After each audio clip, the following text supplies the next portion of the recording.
Hey guys, MegaCheaterDatabase here. It's been a long time, but it's finally here.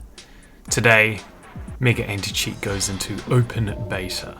Only a few crucial steps remain between now and the full release of this project.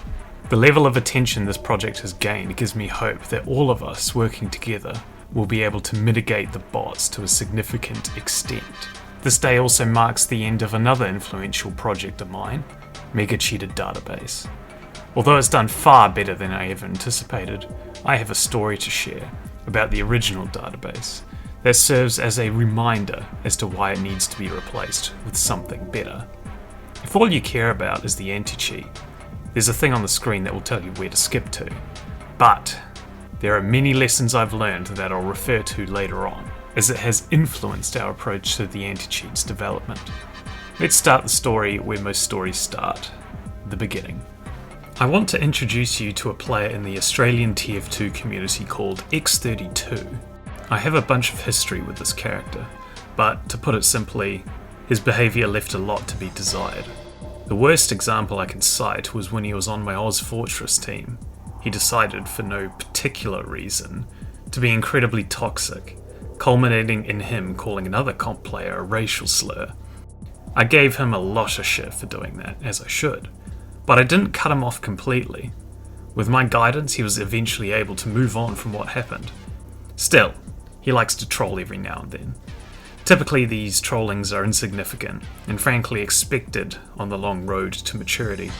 But the exchange I had with X32 on the 20th of September 2023 proved to be far more significant than anyone intended. After an innocuous exchange regarding view models, X32 told me he recently started cheating. I reply with, "What?" confused. He replies with a thumbs up and a screenshot showing a TF2 cheat in action, as indicated by the wall hacks showing players' names, locations, health, and class. I'm not having any of this. I say, tell me right now you're joking, or I will assume you're being 100% unironically serious and out you as a cheater to everyone. The intention with this remark was twofold. I wanted to communicate that I did not find this trolling on his part to be in any way funny. I also wanted X32 to immediately clarify the truth, whatever that may be, about whether he actually cheats or not. While it may seem like clear bait to many, I know X32 really likes to mess with people.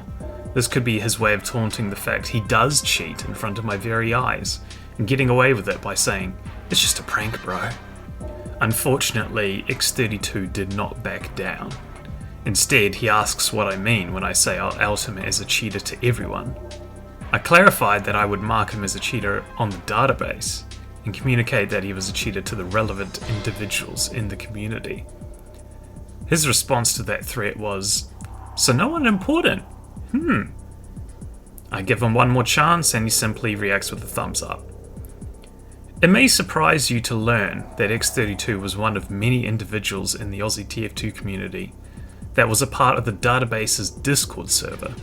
So technically, he had control over what was displayed on the site. Once I realised he wasn't backing down, I let my peers in the database server know what was going on, supplying screenshots of the whole conversation up to that point. Thankfully, they shared my sentiment and criticised X32 for his behaviour. X32 decided not to listen to them either, so I delivered on my threat and marked him as a cheater in the database. The database you see on the website is not in real time. It takes up to 40 minutes to update, sometimes longer if I hit the Steam API limit due to the way it's programmed. So the change would not be immediately public and could be changed back silently within that time period. X32 backpedaled after the mark was placed. But since the situation had gotten so out of hand, there was now legitimate doubt in our minds about whether X32 actually cheated or not. In the absence of a concrete defence, I decided to leave the cheater mark on his account for the night. The next morning, he sent us the video that this screenshot was taken from, proving it was a troll. I removed the cheater mark from his account, although I did not restore him to his previous state of being innocent. I considered the incident a serious violation of trust, and as such didn't trust him enough to warrant that green mark. I also decided to remove him from the database Discord server, given the violation of trust that occurred and because the server contains the Discord bot, which controls what you see on the database. From my point of view, the incident was resolved. However, another infamous individual within the Aussie community noticed X32 had been marked as a cheater on the database. The incident was resolved on the morning of the 21st, which meant the mark went public during the night for all to see. The individual who spotted the mark is known as Bano. Bano has a much more colourful history. Back when the database was a private affair, my friends and I believed he cheated. But sometime later, Bano contacted me regarding the mark. We had a reasonable discussion about the matter, which led me to believe that we most likely made an error in marking him. I navigated that situation successfully despite the toxicity of both him and his friends. Just because someone is toxic doesn't mean I have an excuse not to do my due diligence. After the false positive was resolved, I initially thought him to be a reasonable, if blunt, individual. However, the respect he showed to me is purely due to what influence I have, which personally I find insulting. Respecting someone just because they have influence is not respect, it's cowardice. Bano has since demonstrated many times that he gives zero shits about others, choosing to dox a friend's face because she helped me with the database, choosing to drop slurs in the chat because it's funny, choosing to associate himself with known cheaters and parade a variety of suspicious symbols around the map together. Most players in the Australian TF2 community already know who this guy is, and I didn't want to give him more attention. However, I feel an obligation to call him out for the manipulator he is, as you're about to see for yourself. Bano saw the database with X32 marked as a cheater, still friends with me and many others marked innocent. Obviously, such an unusual sight would be concerning to the average visitor, and would prompt questions about what was happening behind the scenes. Perhaps a software glitch was occurring, a data corruption or a coding error of some sort. Perhaps it was user error when I or someone else entered a command via the Discord bot. Perhaps I had accidentally connected my developer environment to the production database by mistake, meaning anything I did for testing purposes influenced the actual website. The fact the mark disappeared the following morning, something Bano was aware of, would support the hypothesis it was an error of some sort. Clearly, Bano, being the investigative journalist that he is, would reach out to me and ask what the hell was going on. That makes sense, right? I need to be held accountable for what happens on my website. Getting my response would be the best way to figure out what happened and address any... no. That's not what happened. Bano uploaded a video titled MegaCheaterDatabase Exposed. In this video, Bano immediately jumps to the conclusion that X32 was accurately marked as a cheater, and that the removal of the mark was to cover up the fact that so many of us were apparently friends with this cheater. Guys, this is gonna be a quick video. It has come to my attention that the MegaCheaterDatabase database is severely corrupt.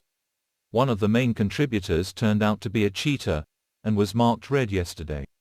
This was checked at 2 AM Australian Eastern Time on the 20th of September. Now, when I check the database a day later, the same individual doesn't appear. This is very hypocritical of the contributors and the fanbase. He even calls my fans woke and cringy for some reason. This is a message for the woke cringy fanbase of MegaCheaterDatabase. No one cares who you are. But surprise! Bano has some evidence to levy against X32. At the end of the video, there's a clip of him killing this poor pyro with some well-timed random crits. The clip is alleged to depict X32 cheating in 3 separate ways: the use of ESP to pre-fire the pyro, the use of no spread to ensure more bullets land on their target, and the use of crit hacks to turn those bullets into random crits right when it was needed. Since I'm going to be reviewing evidence for MegaAntiCheat, I suppose this clip will serve as an excellent warm-up. Time to take off the gloves and debunk each of these accusations one by one. First, extrasensory perception, or ESP. This is when the cheat provides additional information on your screen, such as highlighting players behind walls, showing how much health they have, etc. ESP is implied to be at play here, as X32 was looking towards the pyro before coming around the corner, suggesting he might have some illegitimate knowledge. However, the accusation isn't referring to X32 firing in the general direction of the pyro. It's clear he could have deduced where the pyro was, due to the passing scorch shot projectile seen earlier, and on this map, that's where most enemies are expected to come from anyway. Instead, the ESP accusation stems from the fact X32 fired towards this shelter instead of the roof, which is where the pyro was last seen, and also where he fired the flare from. Then suddenly, the heavy magically knows where he is and fucks him with 3 crit shots. There is no fucking way someone perfectly guesses where he is hiding after being shot from the top. I was able to acquire X32's account of the situation via a third party, which contains a counter-argument to the ESP claim. You know those damage indicators that appear when you take damage, showing the general direction the enemy is shooting from? X32 alleges those indicators were moving in such a manner that hinted at the pyro moving into the shelter. I attempted to recreate this myself and determined it was plausible. Notice how the damage indicators don't actually move as the enemy does. The apparent movement is actually caused by a second damage event, creating a new damage indicator, reflecting the pyro's position at a later point in time. But hang on, if the pyro shot one flare, how could there be multiple damage indicators? Afterburn doesn't cause any damage indicators to appear, other than the fire bordering the screen, but the second hit of the scorch shot flare could have. For that to work though, we would have to assume the scorch shot flare hit X32 twice, which isn't clear looking at the footage. Another issue with this theory is that the indicator's movement is based on horizontal position, not vertical, but the pyro moving to the left here translates to a downward movement of the damage indicator, which could be what X32 saw and wrongly interpreted as the pyro moving to the lower level.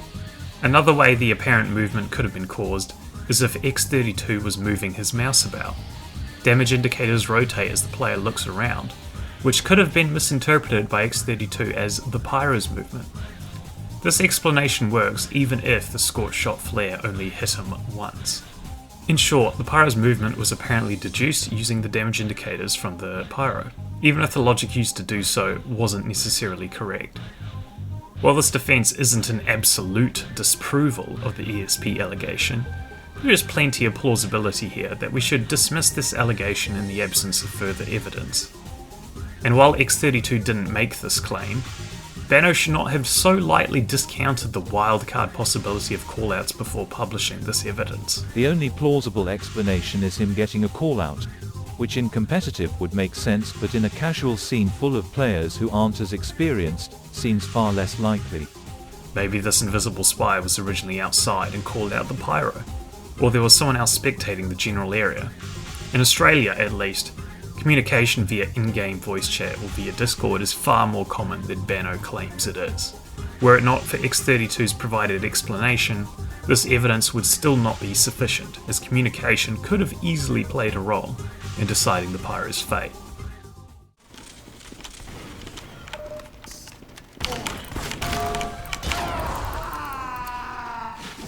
Spy in left house.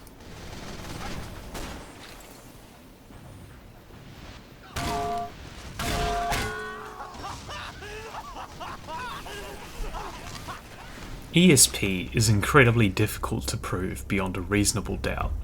Proof of ESP requires multiple pieces of evidence, and it has to be high quality evidence. Take a look at these clips. Do you think this guy is cheating? How did he know the spy was there? What about this one? The spy was totally invisible. Surely that's concrete evidence. And how about this epic garden? No, actually, these clips are all me. The first one I heard the decloak. Oh, Laurie. I heard that decloak. Although, ironically, the guy I shot didn't buy it.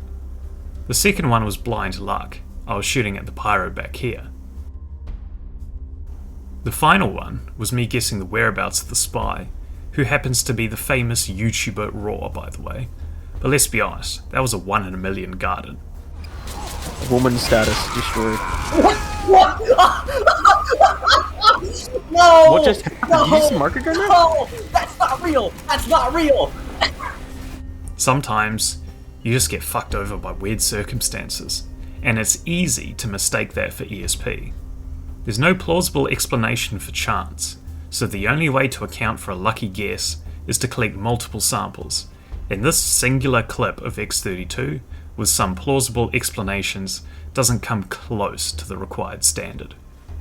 The no spread accusation is one I can say for sure is false. Each time the minigun fires, 4 pellets are shot. These pellets are randomly deviated by up to 2.3 degrees from the player's crosshair to reduce the weapon's effectiveness at long range. There are other mechanics in the game that affect damage according to range, however the shots fired were critical, meaning that the damage of an individual pellet is 27, regardless of range. If no spread was in play, we'd expect all 4 pellets to reach their target. 4 times 27 is 108, just enough to kill this pyro in a single frame. However, we can see only 2 pellets hit the pyro. 103 minus 2 lots of 27 equals 49. Clearly, no spread was not being used in this clip. But hang on a minute. There's a factor that, months later, I only just realised could also play into this situation. Damage ramp up related to the minigun. If you're not aware, when you start revving up your minigun, you initially suffer a 50% damage penalty.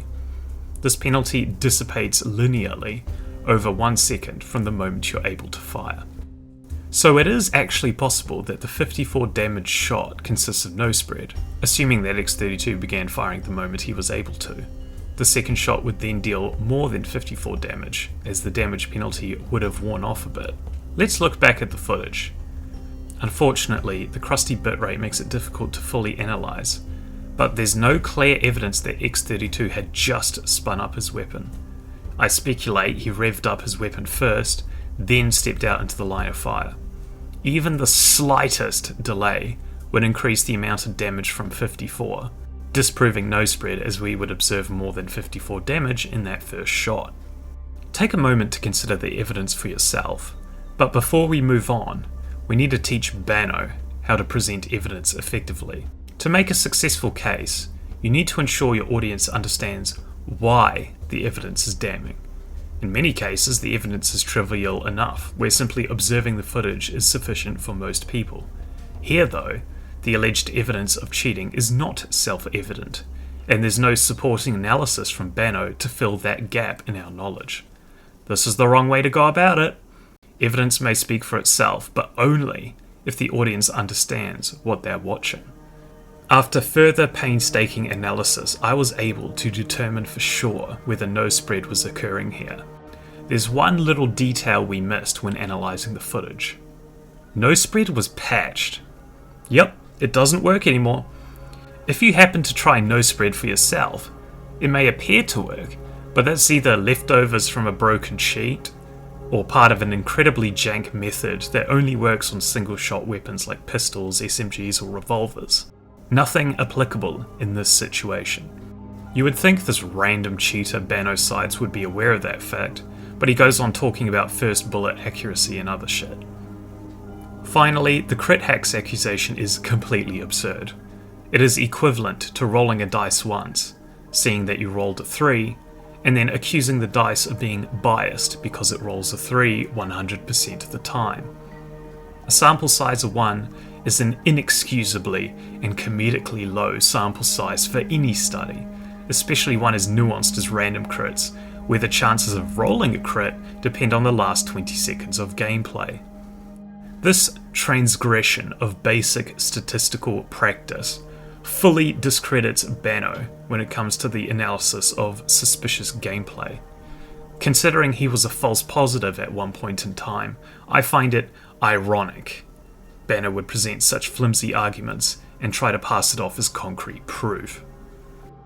After this video made the rounds, I explained what happened to those in my Discord server. Bano noticed this, and made a follow-up video focusing exclusively on the part where I claimed X32 was not using no-spread. This video is where the aforementioned claims of ESP were made, by the way. I included it in the previous segment for conciseness. There is also a cropped screenshot, divorced of any context, showing what is alleged to be X32 using silent aim.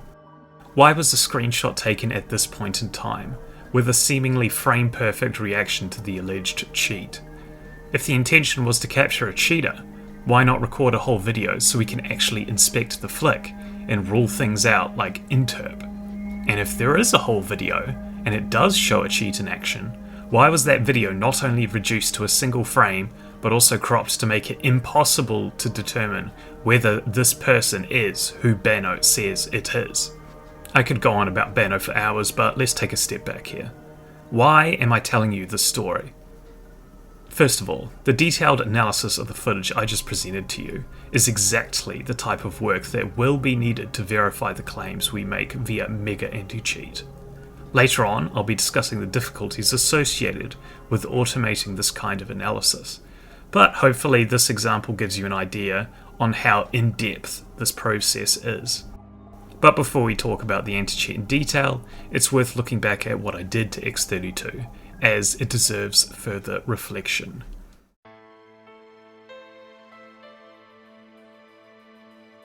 I stated in the first bot crisis video that I don't want to be the sole arbiter of who's cheating in TF2, a sentiment that Bano shares. You do not call the shots in the Australian TF2 scene. Stop trying to take control of what happens in a 15-year-old game. We know by now Bano's allegations regarding cheating are comically inaccurate, but let's think about my actions. Was it improper of me to mark X32 as a cheater? I did give him plenty of warning, and he didn't back down. But a member of the public looking at the website wouldn't have that context. That decision may seem justified at first glance. However, many decisions made with the old database caused harm to legitimate users, even if my intentions were good. It's not safe to assume that my actions will be good for the community just because my intentions are. Many of the decisions I made were carryovers from a bygone era where the database was a private affair, and as intended, those carryovers will be swept away with the new anti-cheat. Unfortunately, the long development cycle of the anti-cheat has allowed the database to linger long enough for some unfortunate situations to develop. One example I'll share now is the misuse of the database by not so well-meaning individuals. There's been several reports of players trying to kick others for being on the database, when in reality they're only marked as suspicious, or not even there at all. The primary method of interaction with the database that my friends and I used was a Discord bot. The website you're all familiar with was an addition to that. Unfortunately, all of you were stuck with the website's clunky user interface, which meant most false claims about the database go unchallenged, as no one can be bothered pulling it up. Those abusing the database knew that would happen 99% of the time, so citing it became an effective method of getting an innocent player kicked. If you've looked at the database since December, you might have noticed that I hid most of the suspicious accounts. This was an attempt to prevent people's apparent misinterpretation of the database. But in reality, it seems most of these accusations are purely malicious and done with total disregard of the player's actual status on the database. For these reasons, the anti-cheat won't have a suspicious mark at all, and the far superior user interface will make it easy to check any player's status. If you take issue with any of the decisions I've made up till now, I hope I've demonstrated that I'm more than willing to hear you guys out and make amends for those decisions. Keep in mind though that I'm not a saint. I am not a perfect individual and I have made mistakes in the past and will continue to do so in the future. Thankfully, with a brand new anti-cheat entering beta, we can use the lessons learned from the database to ensure the same thing won't happen again. I want you guys to keep voicing your criticisms, whether that be in the comments section, in my Discord server, or in my DMs. In return, I'll take action based on your feedback and my own self-reflection, which I was already in the process of doing. I said in my video, and offer to the cheaters, that the original database would be taken down as this video goes live, and the story I've told you serves as a reminder to why. This story has also taught me that any mistakes I make are subject to the whims of opportunistic fools, who seek only to wreak havoc for the sake of their egos. Just look at how hard Benno tried to convince the community that X32 was a cheater. Also, my reputation would be tarnished by association. Benno is clearly acting in a malicious capacity, and you guys need to make sure you're guarded against that kind of manipulation. Thankfully, those of you who were aware of the situation asked me what was going on, to whom I explained my POV and provided my counter-arguments.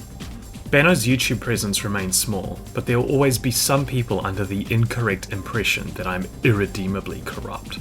The only thing I can ask of you guys is to simply pay attention and ask questions. The holes in Benno's arguments may seem obvious when I point them out, but there will be some people who are caught off guard and simply accept such slander as fact. We've seen this exact scenario play out before between another pair of TF2 YouTubers. The videos I've mentioned so far aren't the only ones he's made.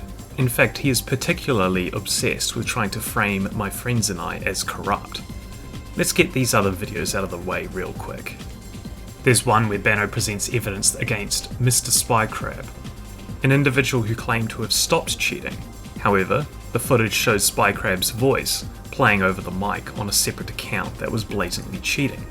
Ignoring the fact that one of Benno's cheater friends recorded this footage, Benno alleges that I am corrupt because a friend of mine, unaffiliated with the database or the anti-cheat, ignored one of Benno's friends, who was spouting the allegations in game. Why bother going after my friends if you have the clips? By the way, Mr. Spycrab was caught cheating months later on his main account. The only reason I didn't treat Benno's evidence as proof is that I knew from prior experience Spycrab liked to speak over other people's microphones as a joke, so I figured there was a reasonable chance of explaining this situation that way. There's also a video where Violet, one of my Discord moderators and a member of the database Discord, is contacted by Pistachio, a friend of Benno's. Pistachio, also known as Top 5 Nuts, had evidence to share, however, Violet chose to ignore him. Why? Let's just say Pistachio is not a good person.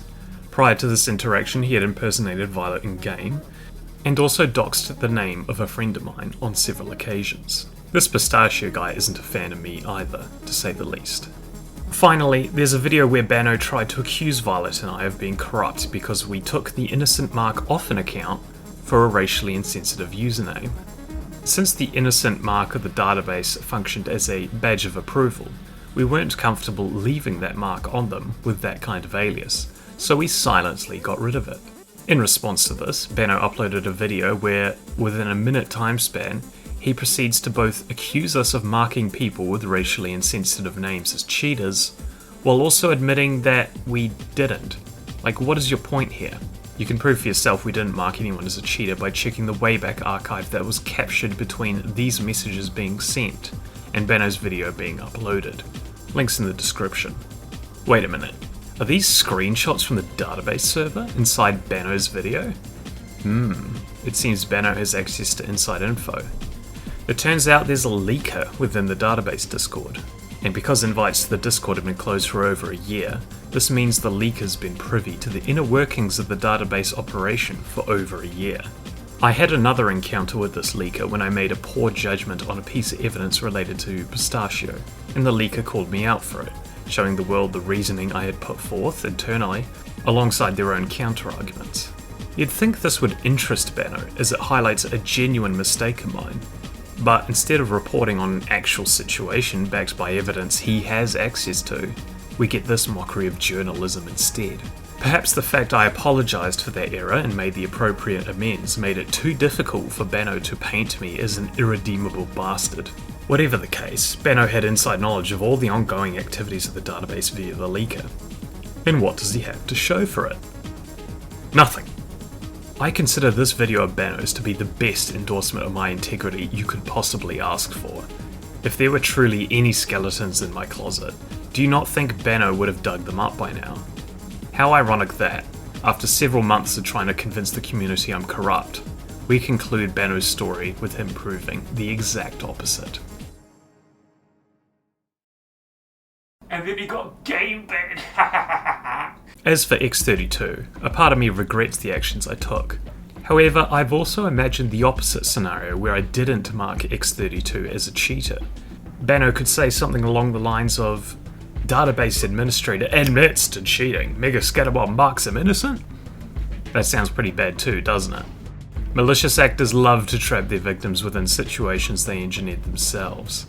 X32 himself is guilty of this, forcing me to choose between ignoring a self-identified cheater and falling for the bait, both undesirable for obvious reasons. For that reason, I'm not treating X32 as a victim, I'm treating him as a guilty party. I would like to note though that X32 and I have long since moved on from this incident. I don't want any negativity sent his way. Since the main source of guilt for me is centered around the public's lack of knowledge of what happened, I've decided the best way to resolve the situation is to explain what happened, clarify that I do not believe X32 is a cheater, and assert that these clips floating around are a bunch of bullshit, all of which has now been done. And so, as we reflect on the time that has passed since the database launched on MegaScatterBomb.com, let us remember that, despite the good it was able to bring, there is also a potential for evil that cannot be ignored. To those of you who remain false positives of the database, however many of you there are, I apologise that I was not able to remove you from the database before it shut down. To those of you who are harassed for being marked as suspicious, I apologise for the harassment you received.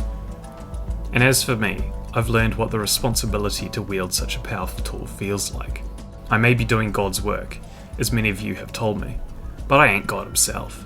Mistakes will be made in the future, but know that I'm learning from these mistakes, and I'm using that knowledge to prevent future mistakes from impacting the success of MegaAntiCheat. Thankfully, I'm not running a company or a whole country. I'm only a YouTuber who plays a 16-year-old video game. Let's remember the database for what it was, and use the lessons learned along the way to guide us to a brighter future.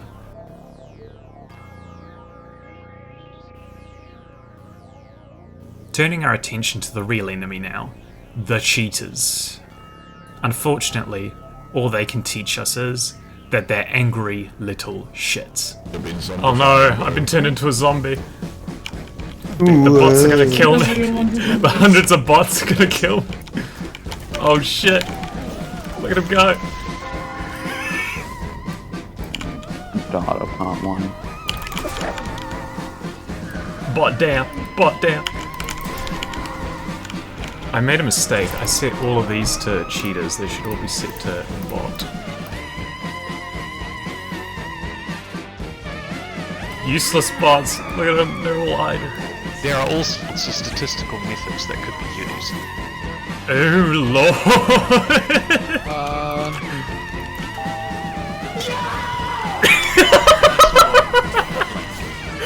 What was that? That's part of the video! MegaScatterbomb, MegaScatterbomb, MegaScatterbomb, and MegaScatterbomb have become infected. F2, F2 please. F2, no. They have attempted to slander my reputation for months on end. It started with the usual impersonation, copying my name and profile picture, and proceeding to cheat in casual. Then, it moved on to defamation, faking Discord and Steam messages to make me appear like your average Genshin Impact player. I can assure all of you that I actually hate children. But the worst offender by far is a cheater I will not name here. They decided to create an AI voice model trained on my videos, allowing them to create audio files of me saying some heinous shit. Unfortunately, I can't play most of these. Believe me, I tried. Instead, you'll have to settle for this little compilation I made of a certain phrase that I've borrowed for my intros. Hey guys, MegaScatterbomb here. Hey guys, MegaScatterbomb here. Hey guys, MegaScatterbomb here. Hey guys, MegaScatterbomb here. Hey guys, MegaScatterbomb here. Hey guys, MegaScatterbomb here. Hey guys, MegaScatterbomb here. Hey guys, MegaScatterbomb here. Hey guys, MegaScatterbomb here. Hey guys, MegaScatterbomb here. Hi guys, MegaScatterbomb here. Hey guys, MegaScatterbomb here. Hey guys, MegaScatterbomb here. Hey guys, MegaScatterbomb here. Hey guys, MegaScatterbomb here. They proceeded to crash into casual mode, blasting this and many other sound bites over the voice chat, all while cheating under my alias and profile picture. Despite the efforts put forth by the cheaters, nobody to my knowledge has actually fallen for their shenanigans. Everyone who contacted me when this first occurred were aware that the evidence had been faked in some manner, even if they didn't understand how. I think the cheaters have done themselves a massive disservice. They've tried so hard to manufacture slander against me that they've essentially immunised me to such accusations. There's also the more egregious stuff which I won't go into, but rest assured I'm secure on the real life front. With all that negativity out of the way, it's time to get into the good stuff. We're ending the bot crisis, ladies and gentlemen, and today, all of you will have the opportunity to contribute to this cause. Toss cheaters into active volcanoes. When I started this project, I had no idea the reception that first video would get. I was putting forth an idea which I knew had some merit, and I intended to simply chip away at it myself, learning everything I needed along the way. It would have been a daunting task, and the chances of failure would have been much higher compared to what actually transpired. Once that video went live, I was swarmed with messages from willing volunteers, and not your average script kiddies either. These people are experienced, they have degrees, they work in organisations worth billions, and have access to resources I could never have imagined getting my hands on for free. Capital Hosting Solutions deserves a special shout out. They're sponsoring not just this video, but the MegaAntiCheat project as a whole. They've provided me a server for the anti-cheat, free of charge, so that this open beta we're heading into can go ahead. I can confirm, from hosting my own TF2 server with them, that their servers are rock solid. I look forward to seeing how their servers handle the load MegaAntiCheat brings to the table. And if you are interested in hosting your own TF2 server, check them out at chs.gg. If they're good enough for MegaAntiCheat, they'll be good enough for you. Check out the link in the description. You know what? I'll pay it. There's a bit of comedic value in what they're doing. I considered not making the original video, to instead wait until I had something to deliver first, but I'm glad I did make it, as it allowed me to access this wealth of knowledge. In the end, I selected approximately 20 volunteers to work on this project. Some volunteers left as they found themselves unable to contribute significantly, and others were brought in to fill the niches that needed filling, such as front-end development. God, I hate front-end development. If you aren't a regular viewer of the channel, you might be under the impression I'm just a YouTuber with an interesting idea. And in many ways I am. I let the more experienced developers lay the groundwork for the project, then jumped in and implemented a couple of features myself. However, my primary role on this is project management, and also public relations. I am the YouTuber after all. And to fulfill my public relations role, I get to tell you all about the anti-cheat's development thus far. First, let's recap the concept of MegaAntiCheat, as it has been a while. There are two components, a client you install on your computer that interacts with TF2 directly, and a web server. The client automatically uploads demo recordings of your games to the central server. This central server then takes your recordings and scans them for any cheaters using our cheat detection algorithms. If a cheater is spotted, that evidence is published on the public-facing website for all to see, and every user of MegaAntiCheat will see that user marked as a convict. That's our term for cheaters we've outed publicly with the anti-cheat. Finally, the web server will listen in for games where convicts are playing, and communicate with Mac clients of users in the same server. If a vote kick is likely to succeed, then the central server will tell the clients to try and kick the cheater. But if that doesn't seem possible, then the user will still be aware of the cheater and can take whatever action they deem appropriate.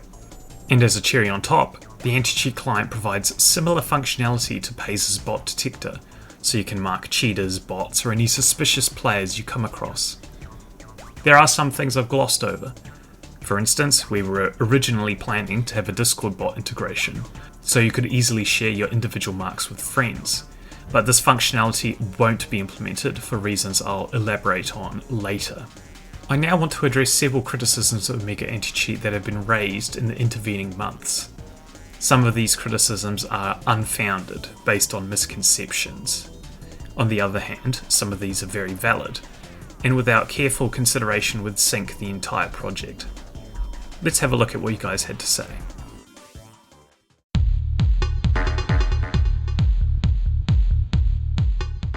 While there's no way to 100% filter out false positives, anti-cheat will still be a huge improvement over MegaCheaterDatabase, or many other cheater lists out there.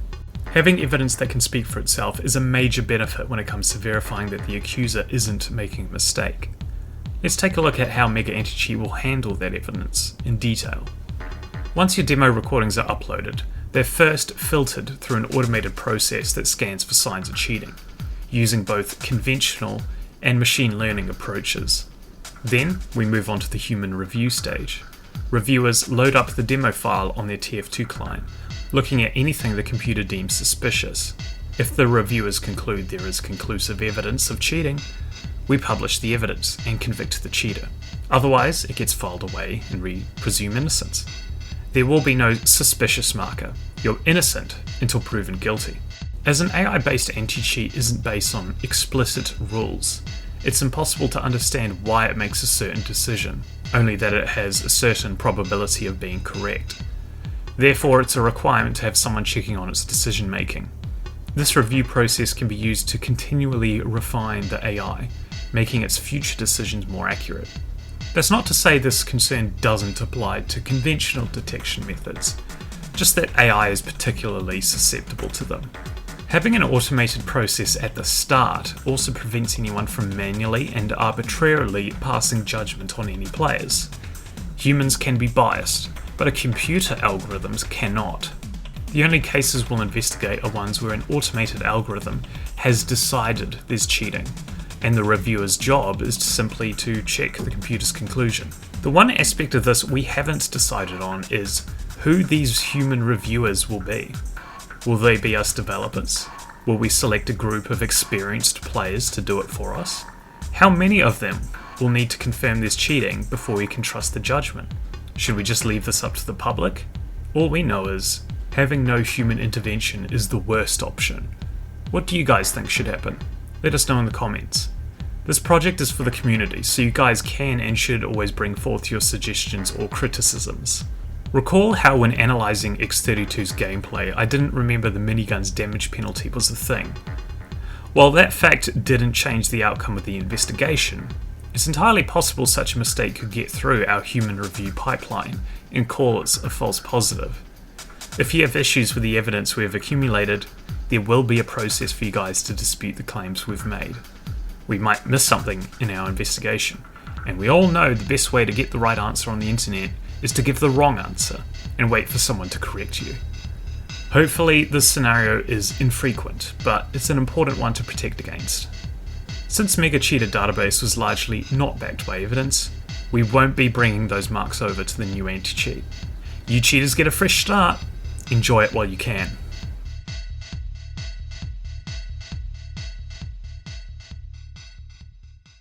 This criticism is usually malicious in nature. I've witnessed several cheaters attempt to spread it to ruin the anti-cheat's reputation ahead of time. With that said, a lot of you have legitimately worried about VAC, so let's address that real quick. This anti-cheat does not, and will never, inject into any process on your computer. It doesn't even require administrator privileges.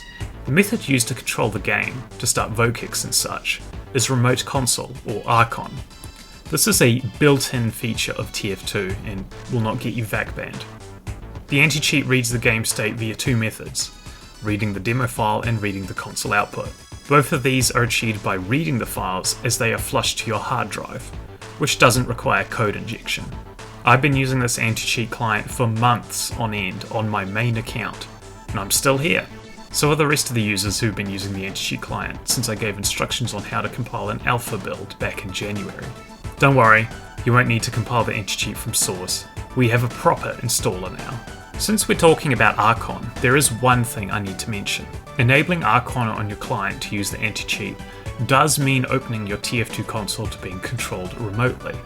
So if someone knows your IP address, knows your Archon password, and you have port 27015 forwarded because you host a TF2 server from time to time, then that person can trigger console commands in your TF2 client remotely.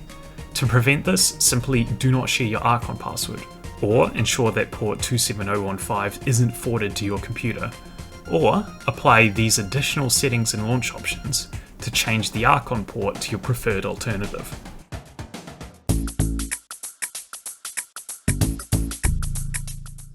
I agree that once 6 or more bots or cheaters are in a team, there's nothing you can do. They can prevent any vote kicks from going through, as a 6-6 vote is a tie and thus doesn't pass. The only option is to re-queue. With that said, the only way a 6-stack can enter your game at once is if there's 6 empty player slots on a team. So once a server has around 14 players or so, it'll be impossible for a 6-stack to enter via matchmaking.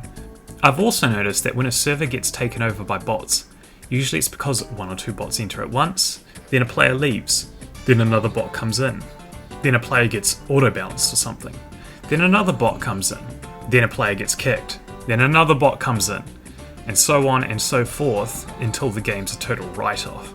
If the bots can be quickly identified and dealt with before that happens, then it's less likely that the bots can fill and destroy a server. The interceptor protocol will target these bots and kick them out as quickly as it can.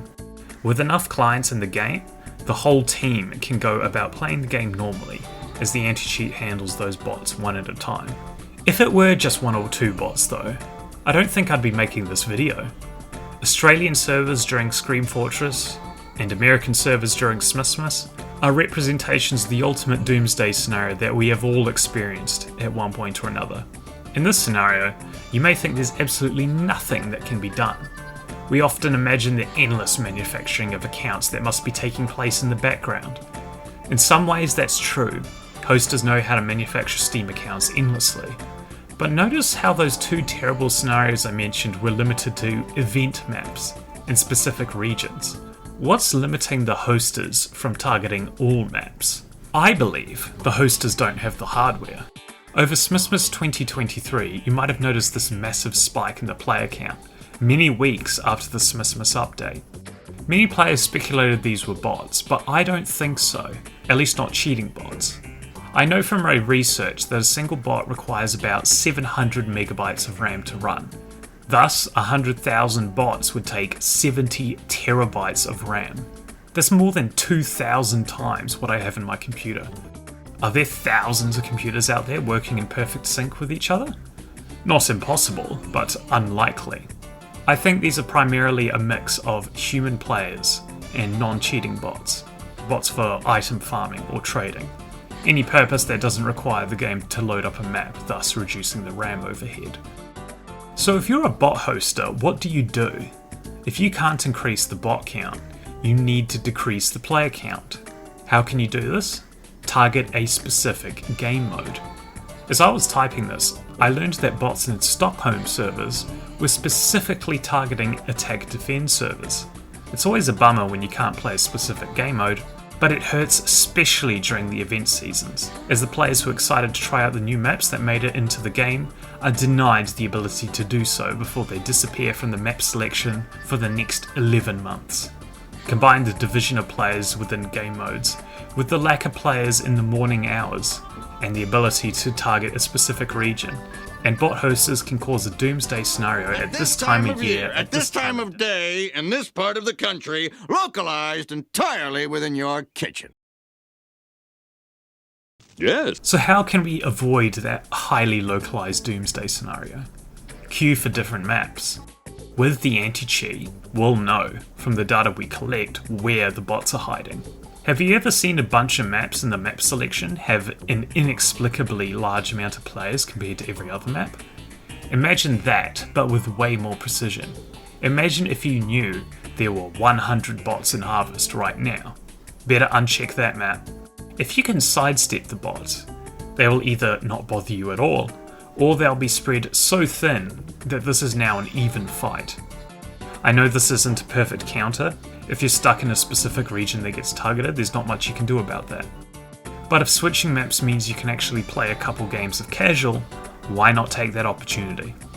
Even though I've explained the challenges in making casual fully unplayable across all game modes, the bot hosters have demonstrated on a couple occasions they can do that.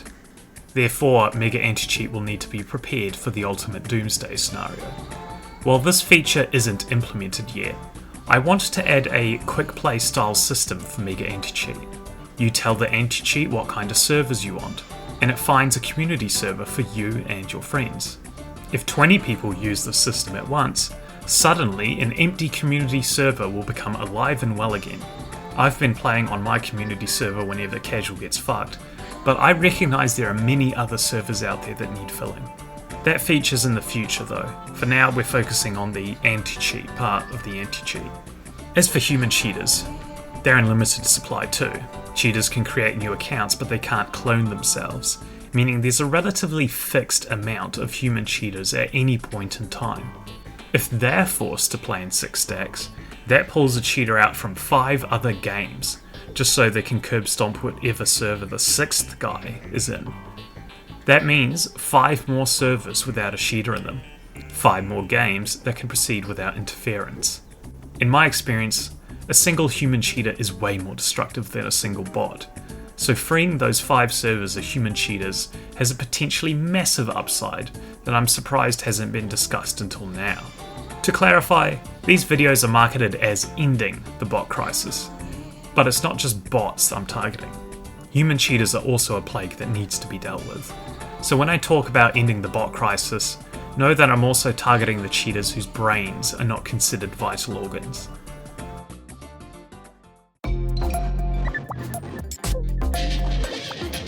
For those not in the loop, that criticism refers to the TF2 bot detector, also known as TF2BD, which is a program written by Payzer that lets individuals manage their own databases of cheaters. It's existed for some time, and has the ability to automatically start vote kicks on bots or cheaters. However, there's a major difference between their implementation and ours. Payzer's implementation, while commendable, is not like the anti-cheat, but it turns out there is a valid comparison to be made to the original database that I wasn't aware of. I thought Payzer was just for marking cheaters you came across privately, maintaining your own list, but it turns out TF2BD has a bunch of public cheater lists that can be integrated directly into your client. A few of these lists are linked on their GitHub wiki. Most are unmaintained, but you might notice the TF2BD trusted list here. Some users of TF2BD are considered trusted, which means their cheater lists are combined into one mega list and shared publicly here. Fundamentally, this is the same approach as the old database I just shut down today. Here's a thought experiment. Take the first 20 minutes of this video and replace every mention of me marking X32 in the database with a trusted user marking someone else in a trusted user list on TF2BD, and you'll see where this is going. TF2BD has no way to collect evidence or communicate that evidence to other players. I've seen people ask in their Discord why they were added as a cheater to the trusted list, and the answer their community tends to give is unsatisfying. While I'm definitely guilty of most of the same sins, I did take false positives seriously, and if there wasn't solid proof or a reason to suspect wrongdoing, I followed my silent policy of just removing the mark, no questions asked. Here, I can't make any judgment at all as to whether the trusted player made an accurate call or not. That's why we need the evidence. Cheating is a community-wide problem, and the community has to work together to manage it. That means we need to collect, share, and discuss what we see, not just what we say, so that we can prove to each other who is and isn't cheating. And that's exactly what MegaAntiCheat will facilitate. Thoughts on MegaScatterBomb making a community anti-cheat? It's never going to work because it's open source. If it wasn't open source, then it might have had a chance, but the fact it's going to be open for people to fuck with, that means it's dead on arrival. You cannot have an open source anti-cheat. It will get fucked with, it will do nothing.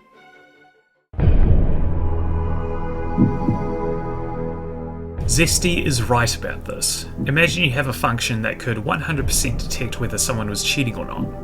A cheater could, in principle, attach this function to their cheats and program it such that, if the action they're about to perform would result in a detection, don't do it. This would be the perfect counter to the anti-cheat. What I failed to clarify is that I was referring to the executable that you guys will be running on your computers, not the cheat detection algorithms themselves. Having the client open source is essentially mandatory, as otherwise you would have to take my word that you weren't installing some Chinese spyware that would get you VAC banned. Some of you explicitly stated that you would not use it if it wasn't open source in the comments. The rest of the infrastructure, such as the code for the website, demo collection and so forth, will be open sourced as well. I want to ensure that if for whatever reason we can't complete the project, someone else will be able to pick up where we left off. Unfortunately, that can't be done for the cheat detection algorithms themselves, as we've discussed, but everything else can be open sourced without compromising the security of the application. I do want to clarify though, the threat here isn't as simple as plugging a cheat detection algorithm into a cheat. That's just an example I came up with for illustration. For instance, what if the algorithm takes a really long time to run, so long that the cheat can't make up its mind on whether it will be detected or not before it has to activate. There's lots of interesting cases like this that spring up when you dive into this problem deeply.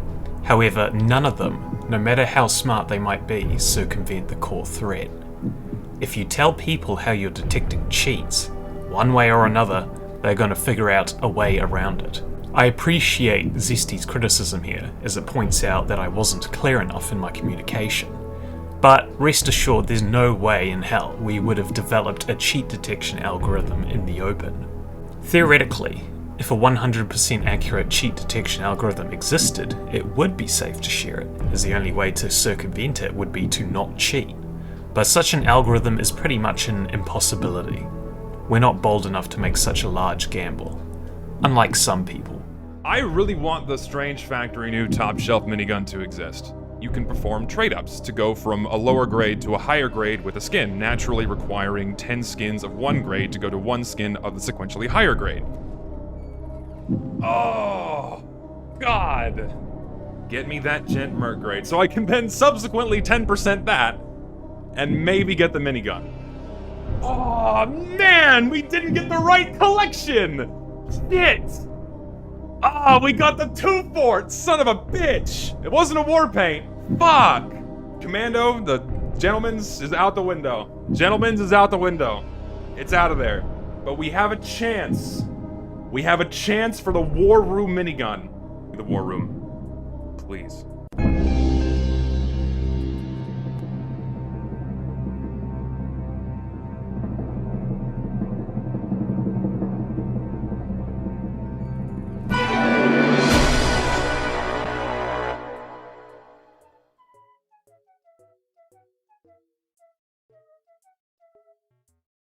We tried.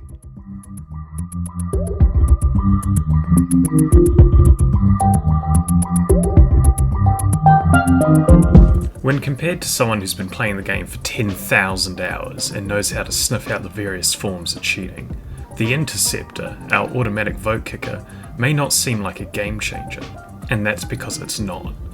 The objective of Interceptor is convenience. If a bot joins while you're in a party with 5 friends, you don't have to interrupt your gaming session to open the vote kick menu and boot out the cheater. The program will see you're in a party with your 5 friends, and all your clients will handle the vote kick together without any of you having to lift a finger. Where the true value of MegaAntiCheat lies is in the evidence it collects. The evidence serves 2 purposes. It ensures that the automatic vote kicking on a wide scale, controlled by a central server, isn't being abused. And, more importantly, it means anyone in the world, via the anti-cheat or the website, knows who's cheating and has the evidence to prove it. I've seen firsthand how effective that alone can be. During the alpha period, where the only available feature was the ability to manage your own list of cheaters, I had a game where there were 23 legit players on the server. A cheater had just been kicked, leaving the 1 empty slot. But the next 10 people who queued in to take that last slot were all cheaters. One after another, I called them out, and one after another, they all got kicked. Granted, my reputation came in super handy there, but if that power can be shared across the entire player base via the anti-cheat, then I'm hopeful that the community will be way more aggressive in removing human cheaters from the game. This change in behaviour towards cheaters is one metric that I'm measuring the success of MegaAntiCheat by. The more aggressive we are in removing them, the less they'll be able to ruin our experience. Never before has there been an efficient method to broadcast that information to all other players who come across the cheater. This was the fundamental problem that motivated the original database, to allow my friends and I to track the cheaters we came across in game and ensure that we all had access to that information. As we scale the system up to cover the entire world, there'll be a bunch of cheaters that won't want to get caught. For example, cheaters know when you're spectating them, and their cheats are often configured to avoid cheating when under the watchful eye of a spectator. A constant stream of demo recordings is not subject to this limitation. MegaAntiCheat will always be watching, and if the cheaters have to change their behaviour to counter it, then I also consider that a mark of success. The argument I made earlier regarding 6 stacks is a good example of the change in behaviour I'm looking for. That sounds all fine and dandy, but what about situations like this? Sure, everyone will know they're bots, so what? That ain't gonna stop them. We need to distinguish which situations MegaAntiCheat will be most effective in, as that will help us decide what the conditions for success and failure are. Take a look at this graph. The vertical axis represents how many bots are queuing for casual at any given time. If there's little to no bots, this means Valve updated the game with a functioning anti-cheat. We all know the likelihood of that happening. On the other end of the spectrum is the ultimate doomsday scenario I described earlier, where the bots seem to outnumber the legitimate players. This scenario is where the anti-cheat falls short. The best solution I can offer is the one that's been sitting inside TF2 the whole time: community servers. While I recognise that this isn't the way most people want to play the game, it is the only effective solution in times of absolute crisis. During Scream Fortress, I pinged my Discord server to join Uncletopia, and we didn't have a single bot. We did run into a cheater though, but I got him banned. There's also my own community server, the Bomb Shelter. I usually stream on it in the weekends. Join the Discord if you're interested in that sort of thing. Don't underestimate the power of vote kicking, by the way. One of our developers implemented a dumb vote kick into the anti-cheat just to see how effective it would be. In short, it spam calls vote kicks against bots you've marked relentlessly. I thought this wouldn't be super effective, however I was actually proven wrong. This lobby is bot free, by the way. We did it. We just fucking took over this game. We can do this. We can end this fucking crisis. Once this rolls out and we got the convictions and shit running, it's game over. We have proved on multiple occasions now that we can take over a whole fucking team and get the bots out, queuing in, and fucking defeating it. With just 2 people running this dumb vote kick, we were often able to join bot-infested servers and clear our team of bots, while the other team remained infested. There's no indicator of when your vote cooldown expires, so often players forget or simply don't bother to start another vote. Having the anti-cheat manage your vote kicks for you prevents this from happening. The moment you're ready to kick, a vote will be started. This works especially well if the bots are using free-to-play accounts, as in casual mode, their votes don't actually count, even though they appear to. That's why sometimes you'll see a 4-8 vote succeed in casual, when it normally shouldn't. To summarise, while MegaAntiCheat's success can be estimated by how many bots we kick or how many cheaters we convict, I don't believe that's the fundamental metric. My goal is to dispense with the defeatist mindset that many of us have succumbed to, and see just how aggressive we can be if we bring forth the full brunt of our intellect and passion for the game. MegaAntiCheat will transform us into a powerful collective force, and if we manage to make a difference, that will be reflected by a change of attitude in both the community and amongst the cheaters.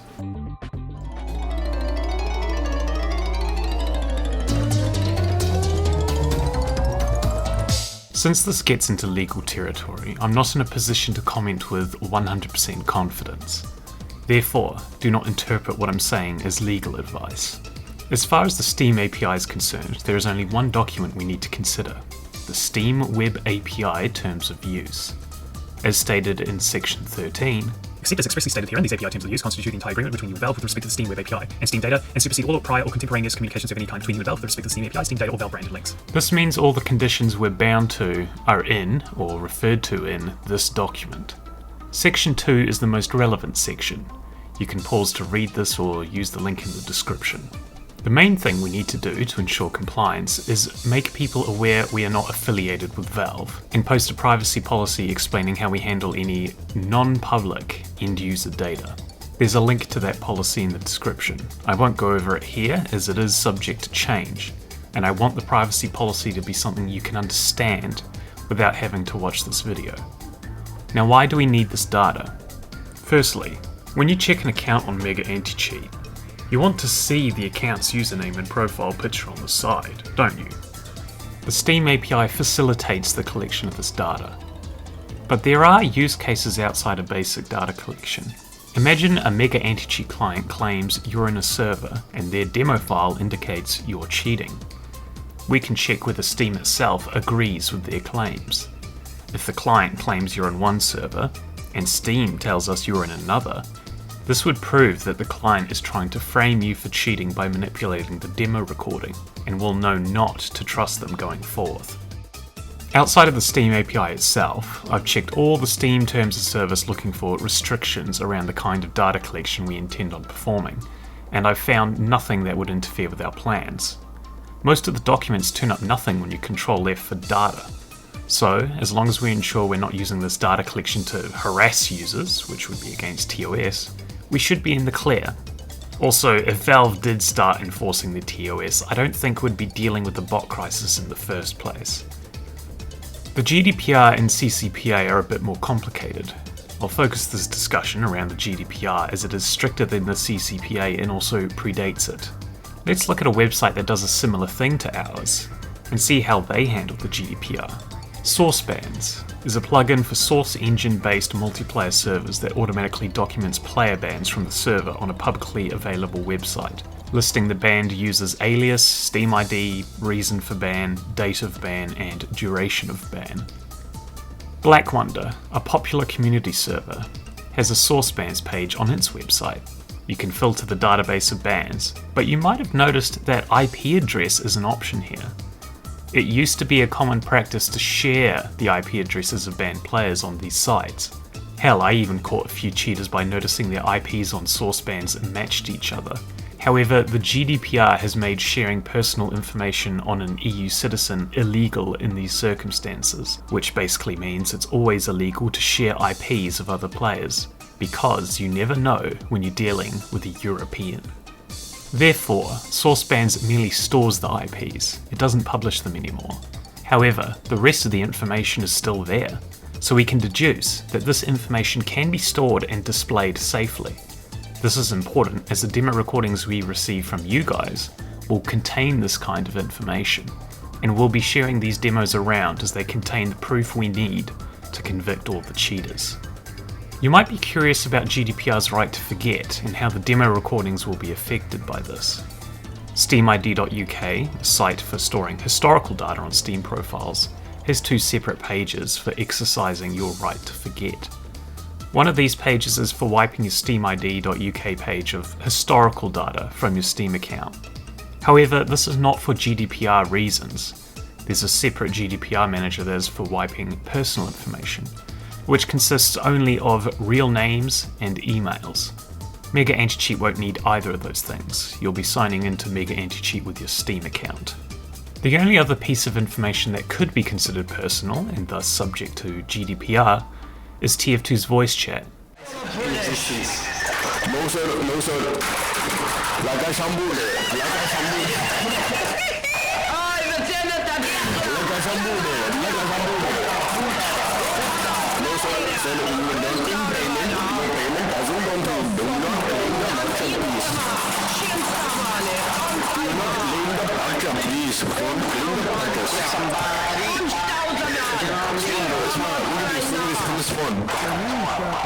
Yeah, that's right. Recordings of your voice are considered personal information, which honestly makes way more sense now than in 2018, considering the advancements in AI voice models that I'm all too familiar with.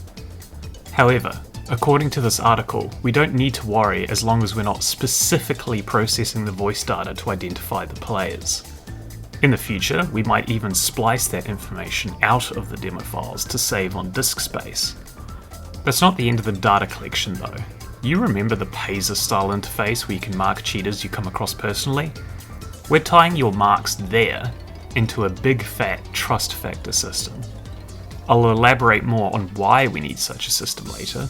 However, I'm making the commitment now that any data collection procedure will be explained clearly and will provide an opt-out before anything gets sent, even if opting out means crippling your ability to contribute verifiable evidence to the anti-cheat.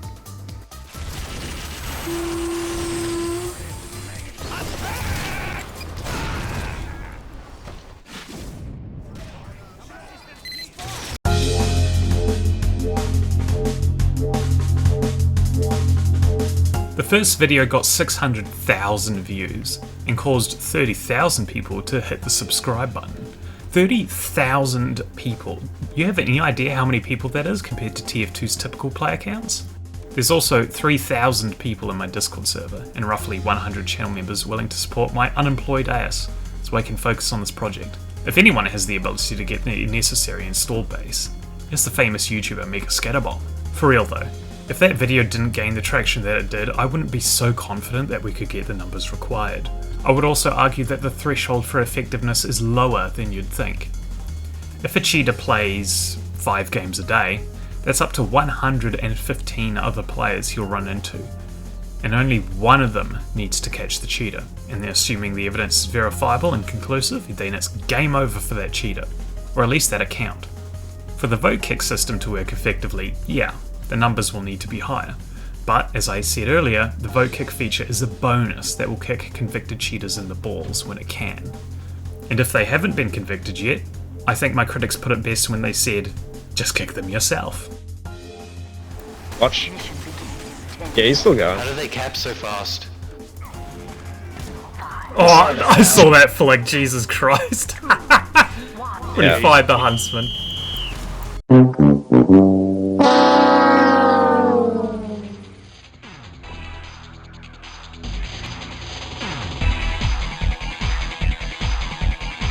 I doubt it, honestly. The server hosting MegaCheaterDatabase has been running smoothly in my house for many months now, and only once has a DDoS attack managed to cause any disruption. They've tried many times to overwhelm the basic bitch household internet connection and failed embarrassingly almost every time. I get an email from Cloudflare every month saying how many requests were blocked, and it's always funny to read. Your site saw more threats last month than the average site on Cloudflare, alongside a 7 or 8 digit number. And that one DDoS that did impact my home internet? I had a look on the Cloudflare dashboard, and my god, that was a sophisticated attack. Botnets from nearly every country in the world contributed to that attack. This isn't some script kiddie at work. This is someone who has the money to pay someone else, a real hacker. Hundreds of dollars to do a massive DDoS on their behalf using their existing botnet. Distributed denial of service as a service. That price isn't an exaggeration, by the way. One of the first DDoS attacks levied against me allegedly cost hundreds of dollars to perform, and it failed completely. I wouldn't be surprised if the successful one was priced somewhere in the thousands. And all for what? To force me to restart my router? And no, MegaAntiCheat will not be hosted on my home internet. Capital Hosting Solutions has agreed to provide us enterprise-grade hosting for the anti-cheat, which adds yet another layer of DDoS protection behind Cloudflare's. Their DDoS protection is so good, even the cheaters complimented it when they were trying to ruin one of my live streams.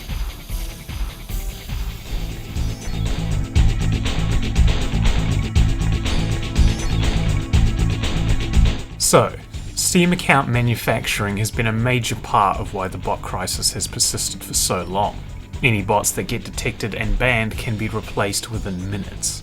This is a problem for Valve, as it triggers their allergic reaction to treadmill work. MegaAntiCheat, on the other hand, suffers from no such allergies. I am confident that bots will be quickly detected by the anti-cheat, meaning there's no real utility in circumventing the anti-cheat if you're going to be caught again. It only takes a few seconds to identify a bot in-game, and if you happen to be recording a demo, that few seconds will be all you need to convict the bot. Human cheaters are the real challenge here. Although the hassle of moving between accounts will be annoying, there will be a subset who are dedicated enough to do this each time they're caught.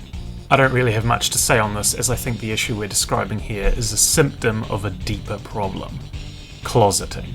If someone switches to a new account, then blatantly cheats, it won't take long for MegaAntiCheat to catch them.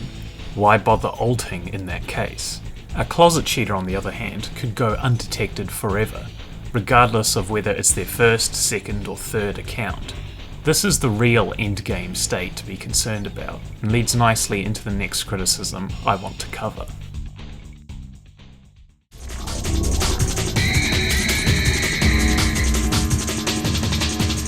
Valve Anti-Cheat doesn't publicize the methods used to detect cheaters, but the general principles are well understood. VAC, in TF2 specifically, uses code signature recognition. Essentially, it's looking for a program that's injected itself into TF2 in a manner that's already been recognized as a cheat. Because VAC requires prior knowledge of the code signature, it's stupidly easy to bypass. VAC is therefore broken on a stupid level, and without Valve's intervention, it will remain that way, forever. It should be noted that Valve's newer games, like CS2, have more generic detection mechanisms that can catch a greater variety of cheats, even those that have never been detected before. Therefore, from my perspective, we're starting from absolute zero in terms of how advanced automatic cheat detection is in casual. There are solutions for community servers like Steph's Anti-Cheat, but those can't be deployed in casual for obvious reasons. For MegaAntiCheat, I don't think publicising the evidence is a massive concern. There's going to be many algorithms operating in parallel, meaning a cheater can't easily determine where the boundary between detection and non-detection is. These algorithms will run in the background, and we will update and switch between them as needed to keep the cheaters guessing. We can also selectively hide surplus evidence if the one damning clip is enough. The truth is, closets can already tune their cheats to be as subtle as they want. The burden is on us to figure out how to detect them reliably. It may not be possible at all, which would be a shame, but even if this program only works against blatants, that's still an improvement over no anti-cheat at all. Yeah, that's blatant. Did you see that? I got him! Did you see that arrow go 90 degrees?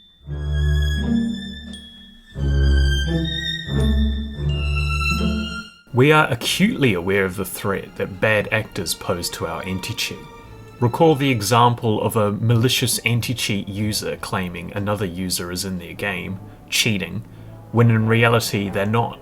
This is far from the only kind of attack that could be theoretically performed against our system, and given how far the cheaters are willing to go to attack the people associated with this project or myself, we need to be prepared for when they attack MegaAntiCheat.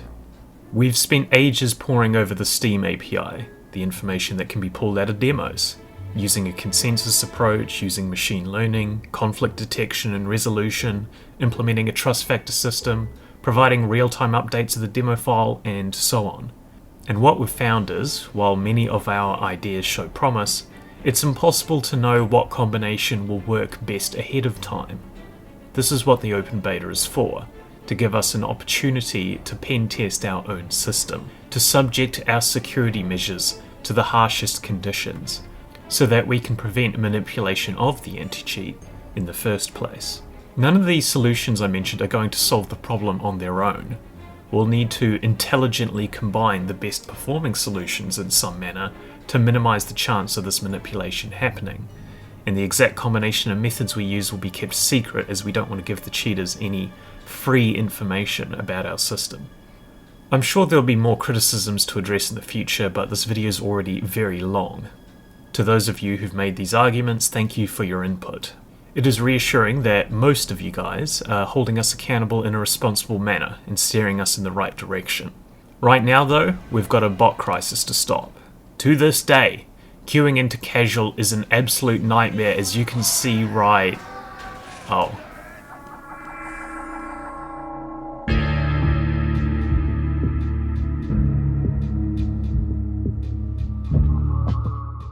So, there's an elephant in the room that we've yet to address. 90% of the video you've seen up to this point was edited prior to June 27th, 2024, and given how long it took me to get that far, I can't be fucked going back to rewrite and re-edit all that footage. That doesn't mean the arguments I've made so far are wrong, it just means they apply to a different situation from what we're in right now.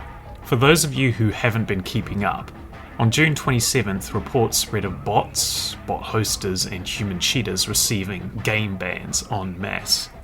The odds of Valve updating the game to fix the bot crisis were low, but goddamn, they've actually done it. Casual is now fully playable in every region. Virtually every Steam account involved with botting has been banned or deleted, and many in the community are ready to declare the bot crisis over and celebrate the success of the fixed TF2 movement. Which leaves MegaAntiCheat twiddling its thumbs and wondering what to do now that Valve has stepped in and done their job, right? Well, there's just one problem. We don't know how long Valve's defenses will hold up. We don't know what the cheaters and bot hosters are up against, and it will likely take them some time to figure out a way around Valve's new system, if they do at all. Since the ban wave, I've been collecting a bunch of intelligence about this new anti-cheat of Valve's. Bear with me as I take the time to document literally everything I know on this matter. First off, yes, virtually all the bots have been banned, and a large number of human cheaters and bot hosters have also been banned. No concrete evidence has surfaced thus far that the idler bots have been banned, but that's a separate issue. The system responsible for these bans was almost certainly activated during the Steam maintenance period on June 25th, with the bans reaching mainstream attention a couple of days later. These bans are mostly game bans, however some bot accounts were outright deleted from Steam. If you try to navigate to a bot's profile, you'll get an error claiming it no longer exists. Shonik made a video claiming that bots were also getting VAC banned or community banned. However, I was suspicious of the statistics he presented. Bots getting community banned? What for? When MegaCheaterDatabase was a thing, I tracked the number of bans that Steam reported on every account I was watching, and the Discord bot it was hooked to sent us a notification every time a ban was delivered, including whether it was a VAC ban or a game ban. On the days immediately following the ban wave, I saw many bots get game banned, but virtually none got VAC banned. Turns out Shonik did not check the age of the bans on the community list that he used, so I suspect a good portion of those bans were already in place prior to the ban wave. Community bans are harder to analyse since there's no public display of these on Steam itself. However, I speculate that community bans are less to do with cheating and more to do with the terrible things that bots tend to post in the chat or spam over the mic. In short, I believe game bans are the only kind of bans that directly result from the new anti-cheat measures. It's impossible to say for sure how many accounts have been banned, but it continues to increase. The Steam API doesn't give any way of distinguishing between a TF2 game ban and any other kind of game ban, so tracking this metric is difficult. What I can say is that the 16,000 player drop-off observed on the 25th is not the result of the new system. This is a natural result of Steam going offline for weekly maintenance. Furthermore, I would advise against using the Steam Play account to try to gauge the size of any ban waves. Unfortunately, the ban wave coincided with the start of the summer sale, which in turn coincided with massive spikes and dips in the Play account. What's causing these wild deviations in Play account is another investigation entirely, but whatever's happening is polluting any attempt to study the magnitude of the bot bans occurring within Team Fortress 2. Hopefully we can get a better idea of the scale of this ban wave as time goes on, but for now, we can't make any estimates of scale. This ban wave hasn't just affected the bots. The hosters themselves are facing the full force of Valve's new system. One particular hoster documented his experience publicly via announcements in his Discord server. Within 30 minutes of creating a new account, he got banned again. The hoster claimed they were using basic measures like VPNs to prevent these new accounts from being linked to his banned account, but to no avail. I checked one of the Steam accounts when it was less than an hour old, and it already had a game ban, quite different to the months that typically pass between the old-fashioned VAC waves. This hoster believed he was up against some sort of hardware ID detection, where certain identifiers or properties of your computer are compared with those gathered from other Steam accounts to detect ban evasions. He was certain enough that such a system was in place that he announced he was producing a guide on how to reset your computer's hardware ID to circumvent this detection method. However, shortly after this post, all his social media went dark. His Discord account and server got nuked, his YouTube disappeared, and his GitHub went down along with the repositories for his fork of some bot-related software. Given that all the socials went down at the same time, it appears to be a voluntary takedown. There's rumours going around that this particular hoster was doxed by his comrades, which wouldn't be surprising, they love to dox people, but I can't confirm anything on that front. I bring this up because I don't want people taking his sudden departure as a sign that the hardware ID system is impossible to bypass. It's too early to tell. In fact, we don't know if this is a hardware ID implementation, as we don't know if he booted up the game with a cheat loaded.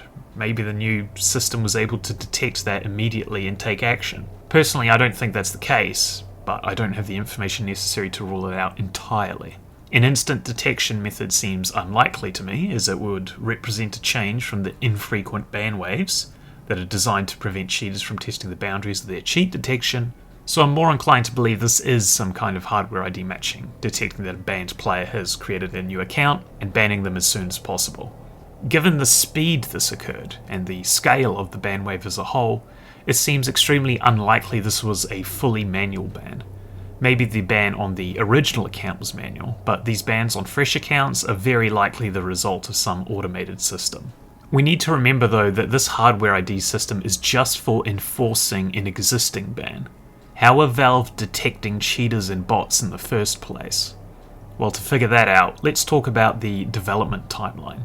The ban wave occurred a month after the Fix TF2 movement, which was a social media campaign that myself and many others participated in to spread the word about the actions of the bot hosters and Valve's negligence towards combating them.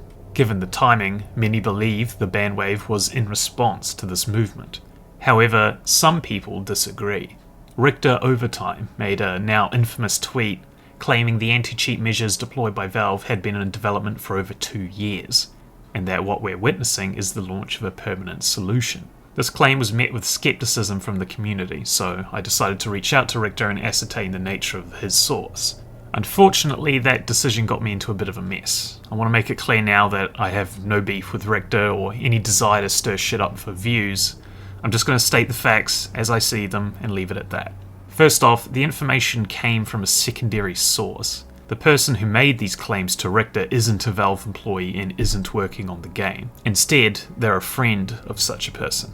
The fact it's a secondary source doesn't immediately make the information worthless. However, things got worse when the contractor told Shonik that this information was definitely speculation. And even though Shonik worked with Richter to clarify and back up his claims, that clarification was also said to be missing context. The claims Richter made are apparently not representative of what's actually happening with Valve's new anti-cheat.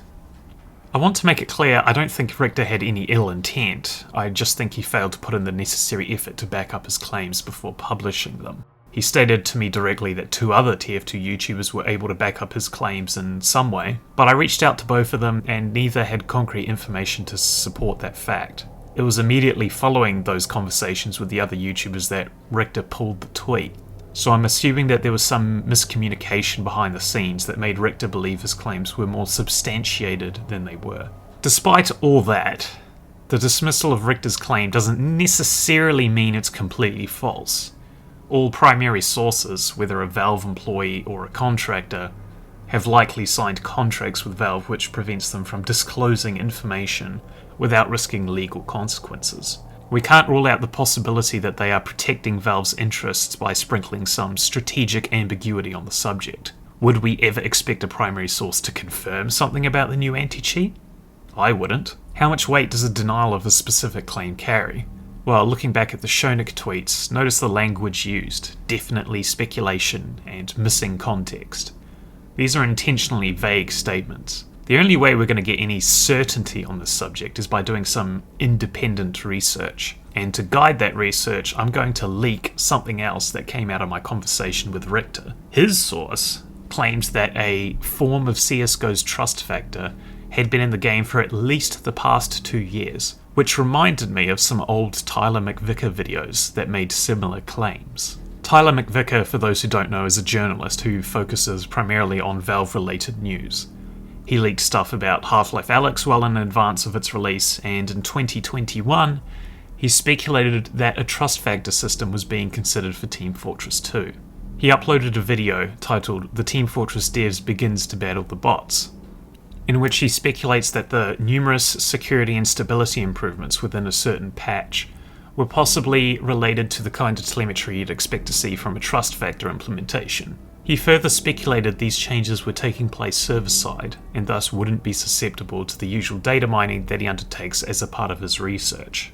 A year later, in 2022, he published another video titled "Valve Adds Security Improvements to Team Fortress 2. In this one, he commented on the apparent lack of security-related changes made in a patch that claims to have security updates, aside from a single string of text saying "require replay" buried in one of the engine DLLs.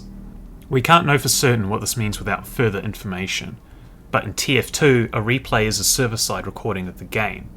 In fact, it's the server-side equivalent of the demo files that will power MegaAntiCheat.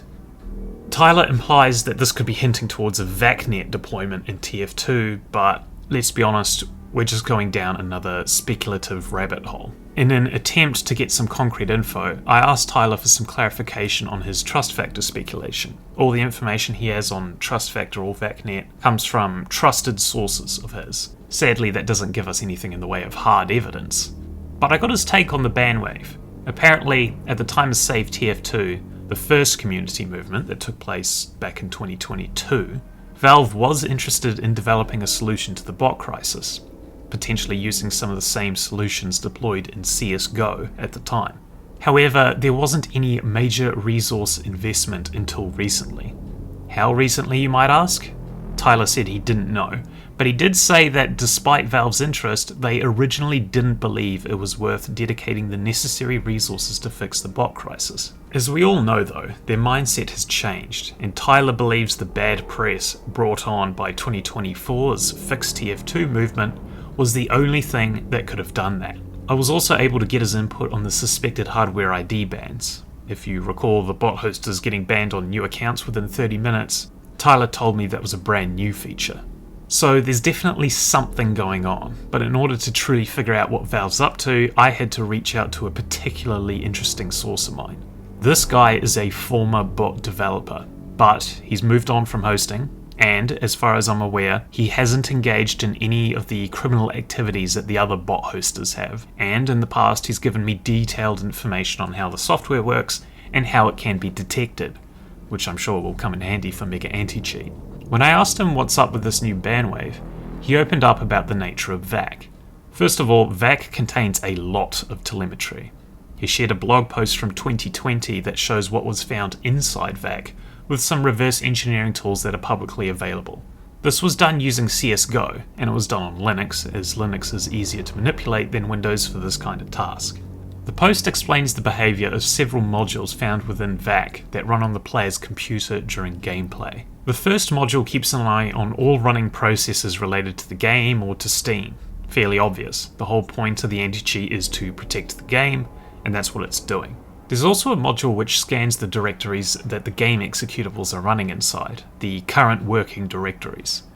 So wherever your game executable is, expect that folder and all folders inside it to be scanned by VAC and the results to be sent to Valve. Finally, there's a module which scans and sends information about the computer's devices to Valve. If you've ever opened Device Manager on Windows, you can see information about every device imaginable, from your CPU and GPU, to your mouse and keyboard, your displays, your battery if you're on a laptop, and so on. The post shows how VAC is looking through sys/devices, basically the Linux equivalent of Device Manager, and reporting whatever it finds there to Valve. It's not specified what they're reporting to Valve, but there's nothing stopping them from reporting on everything attached to your device. This information is exactly the kind of information that would be used to hardware ID ban a malicious actor, further supporting the claim that Valve has this capability. This was all found inside CSGO, however my source personally used similar reverse engineering methods to check TF2's implementation of VAC, and they found the exact same VAC modules. He couldn't remember exactly when he did this, but he said it was back in 2020 or 2021. Given the timing of the Tyler McVicker videos on the subject, I'm guessing it was in 2021, but I can't be sure. Whatever the exact date, it's clear that Valve has been collecting data for a long time, at least 3 years. So that's a lot of information to digest. Let's go through each type of anti-cheat measure and discuss how likely it is to be part of the new system. In terms of basic VAC updates, who knows? VAC may have been updated to detect a couple more code signatures, but if this were a simple change to VAC, we would expect to see VAC bans and not game bans. We also wouldn't expect basic updates to respond to cheaters so quickly. VAC typically operates in large infrequent waves. However, cheaters are getting banned within 24 hours of being reported, which further disputes the idea that this is a simple update. However, loading in new code signatures would not take much time at all, so it's definitely feasible that they chucked a few code signatures into VAC in response to Fix TF2, but as virtually all the new bans are game bans, it doesn't look like we're dealing with a basic update. The only thing we know for sure is that Valve has been collecting data for a while. The data collection would be sufficient to explain the bans on the host's fresh alt accounts. The only thing we don't know is when they started analysing this data properly. Have they been hard at work analysing it since 2022 like Richter claimed? Or have recent events forced Valve to finally take a serious look at the data like Tyler claimed? At this stage, I don't know which is more likely. Let's talk about trust factor next. Two separate sources claim there's been interest and or development in trust factor. However, the problem I have with these claims is that trust factor is very often interpreted to be some sort of cheat detection measure. It is not. In fact, it's quite the opposite. Trust factor was invented to utilize information that cannot be used to convict cheaters. If you have a way to convict cheaters reliably, you don't need to give those cheaters a trust score, you just ban them outright. A trust score is an aggregate of every other metric that cannot be used in this manner. In Counter-Strike, it's used to segregate low trust users from high trust users, so that even if you haven't caught a certain group of cheaters red-handed, you can still reduce the amount of legit players who have their experience ruined by their cheating. In short, trust factor is a data aggregation technique that can be used to minimize the impact of cheating, but it's not a cheat detection method. There's no evidence that suggests the telemetry Valve is collecting is being used to influence matchmaking within TF2. Sure, Valve might have some kind of aggregate score internally as a part of their research, but if such a score exists, I don't believe it's being used to ban the cheaters. So what is? VACnet could be a possible explanation. VACnet was essentially Valve's equivalent to MegaAntiCheat. It collected server-side demo recordings of CSGO games and scanned them for cheaters, sending the evidence to highly trusted players to either convict the cheater or reject the evidence. There was that require replay string that could be hinting at a similar system, but let's be honest, we really don't have any concrete information. I will say though that such a system couldn't be copy-pasted from CSGO or CS2 straight into TF2. They would need to collect data from loads of TF2 games specifically to train an AI-powered solution. Therefore, if there is a VACnet system in TF2, it's extremely unlikely that it was developed in response to fix TF2. VACnet would also require human supervision, and as far as we know, there's no facilities for said supervision within Team Fortress 2. Hardware ID bans are almost certainly in the game. I talked before about how a manual system would be unlikely to react as fast as we witnessed. Even something like VACnet would take some time to ban these users, as the conviction would have to pass human review first. The new system has continued to ban cheaters and bots on a regular basis since launch. Speaking anecdotally, cheaters I report tend to last a day or so from when I report them until they get banned. So I don't think a brand new account would have made its way through the entire human moderation queue in less than 30 minutes. Hardware ID ban enforcement is almost certainly a fully automated system. I should note though, hardware ID bans seem to only be affecting the worst of the worst. There are one or two game banned individuals who probably have no idea what a hardware ID bypass even entails, yet I've come across their brand new accounts playing the game without issue. So I suspect Valve is applying hardware ID to only the most egregious offenders, to avoid giving too many people the ability to test potential bypasses. The bot crisis was caused by a very small group of individuals, so it would not take long for Valve to manually ban them once and let hardware ID prevent those individuals from coming back. On the topic of manual bans, there's no way they're doing manual bans without some kind of automated system to filter things. There's only a few people working on the game, and I doubt they banned all the cheaters manually. Many think this ban wave consisted of exclusively manual bans, but the problem is that's a form of treadmill work, something Valve is infamously against.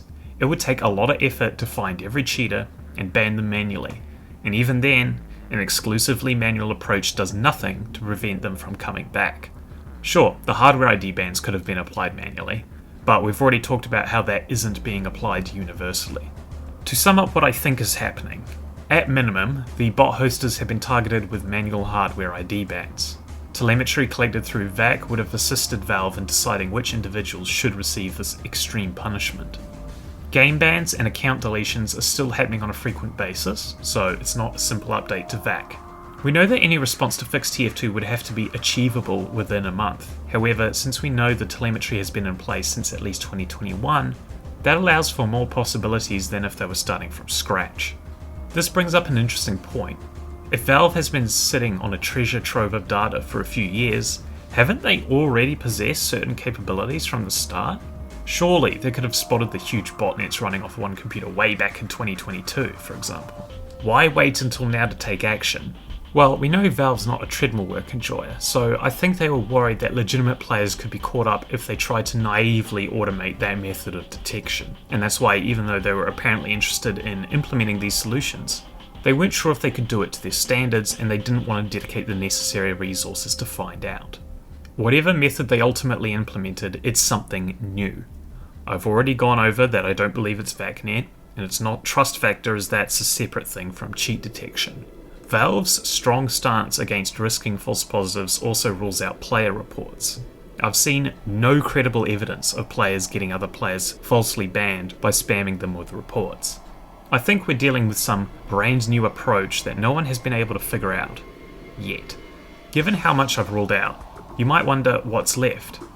The only thing I can think of that isn't completely unsubstantiated is that Valve has found a magic bullet within the telemetry they've gathered, some signal or pattern within the data that most of the cheaters or bots were exhibiting. This pattern would have to be something exhibited by almost all the cheaters, yet also be reliable enough that there's no chance of a legitimate user also expressing said pattern. There would have to be an explanation as to why it wasn't spotted earlier, why it required years of data to discover and confirm its reliability. It can't be something simple, and it sure as shit can't be a code signature, as that would just be loaded into the existing VAC implementation. But once discovered, it would have to be simple to implement, if we enforce the assumption that the system was implemented in response to fixed TF2. What could possibly meet all these requirements? We don't know, and even if I did know, I wouldn't tell you because I don't want the bot hosters to find out and use that information to prevent the bots from being detected. I can't say for certain whether there even is a magic bullet despite all the evidence I've presented. So if you want to know for certain, all anyone can do is wait for more information to come out. This new anti-cheat of Valve's raises an interesting question for MegaAntiCheat, namely, what's the point? Well, the truth is we don't know how long the bots are going to stay away. Since the ban wave, there have been multiple attempts to deploy new bots into casual mode. Thankfully, they've all failed, and the bots have been banned or deleted. But when Valve's attention moves away from Team Fortress 2, there will be plenty of opportunity for the bot hosters to strike against our beloved game once again. If they figure out what the magic bullet is, and Valve hasn't got something else up their sleeve to account for this, then we'll need to fall back on MegaAntiCheat, potentially on very short notice. MegaAntiCheat needs to be watching and waiting, so that when the bots come back and Valve fails to do their job, we will be ready to take over. My friends spent 1 year building MegaCheaterDatabase from nothing, and we managed to put up a good fight against the cheaters in Australian casual all on our own. And the first 30 minutes of this video have demonstrated some of the lessons learnt from that endeavour. The dev team has volunteered another year developing the software necessary to make this anti-cheat work. And you lot have spent the last hour or so listening to me cover every situation, criticism and fear of this new system that I can think of. Hopefully, I've convinced all of you that regardless of how many bots or cheaters there are in the game right now, this software can offer some utility to you all. Now, it's time to show you what progress we've made. You saw the words open beta in the thumbnail. Let's have a look at the anti-cheat thus far, and how you can install the program for yourself.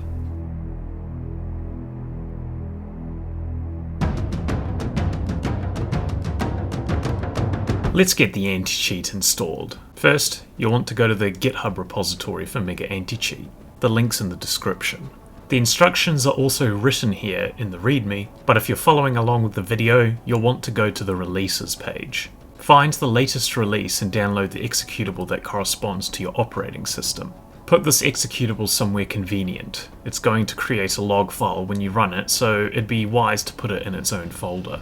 Then you need to go to your TF2 folder.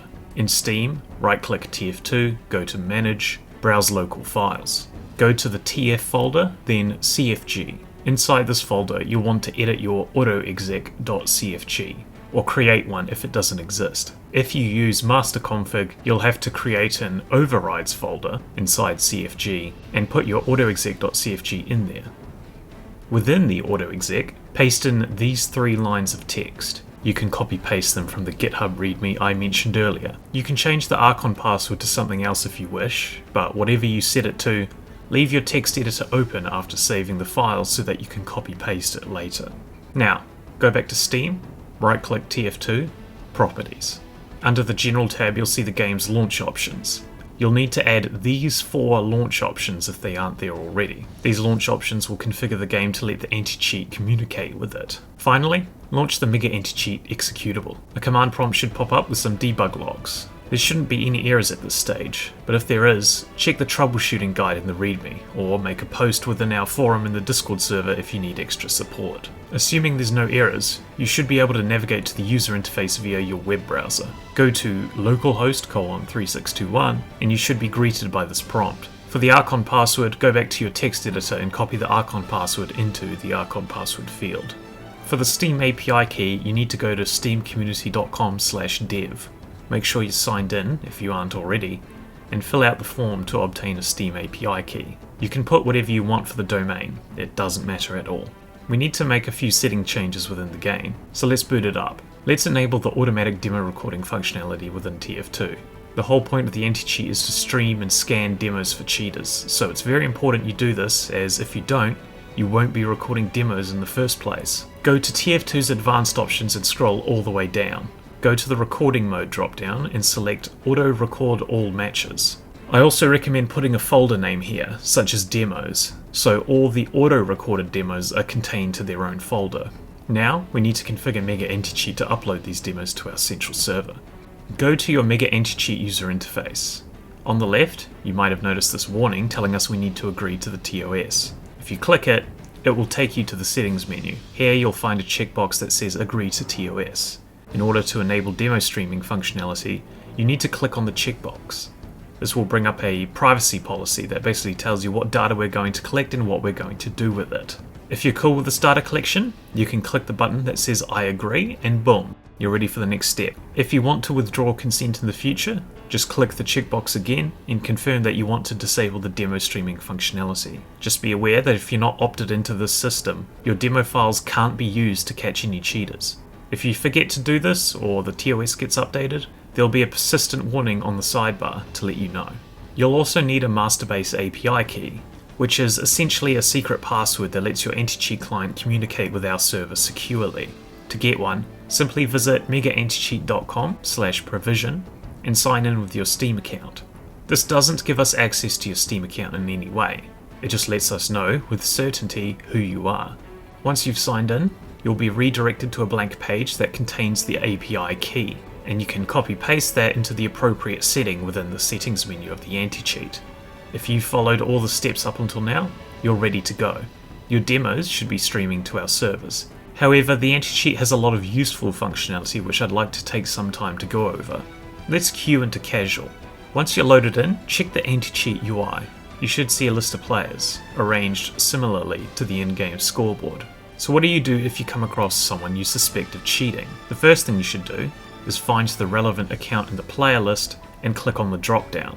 This will bring up a set of options. Cheater and bot are for any players you determine with certainty to be cheaters or bots. Trusted is for any player you know isn't a cheater.